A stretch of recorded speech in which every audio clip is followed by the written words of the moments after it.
Hi hello everyone. ಇವತ್ತಿನ ವ್ಲಾಗ್ನ ನಾನು ಮಧ್ಯಾಹ್ನದಿಂದ ಶುರು ಮಾಡ್ತಾ ಇದ್ದೀನಿ. ನನ್ನ ಮಗಳು ಕಿಚನಲ್ಲಿ ಆಟ ಆಡ್ತಾಯಿದ್ಲು, ಬಿಂದಿಗೆಯಲ್ಲಿ ನೀರಿದೆ ಅಂದ್ಬಿಟ್ಟು ಹಂಗೆ ಒಂದು ಸ್ವಲ್ಪ ಹೊತ್ತು ಮಲ್ಕೊಂಡ್ಲು.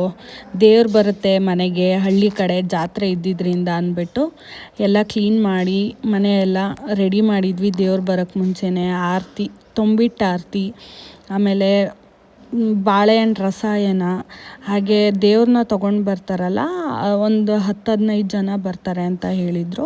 ಹಾಗಾಗಿ ತುಂಬ ಬಿಸಿಲಿದ್ದಿದ್ದರಿಂದ ಅವ್ರಿಗೆ ಅಂತ ಮಜ್ಜಿಗೆ ಮಾಡಿದ್ವಿ. ನಂತರ ದೇವ್ರು ಬಂದೇ ಬಿಡ್ತು ಮನೆಗೆ. ನೋಡೋಕ್ಕೆ ಖುಷಿಯಾಗುತ್ತೆ. ಇಡೀ ಊರಲ್ಲಿ ಎಲ್ಲ ಇದೇ ಥರ ಮನೆಗಳಿಗೆ ಹೋಗಿ ದೇವರು ಆಶೀರ್ವಾದ ಕೊಟ್ಟು, ಊರಿನ ಪದ್ಧತಿ ಇದು.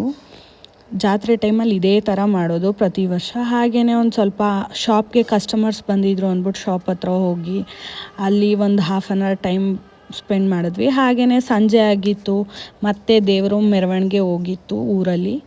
ಸೊ ಇದಾಗಿತ್ತು ಇವತ್ತಿನ ವ್ಲಾಗ್. Thank you.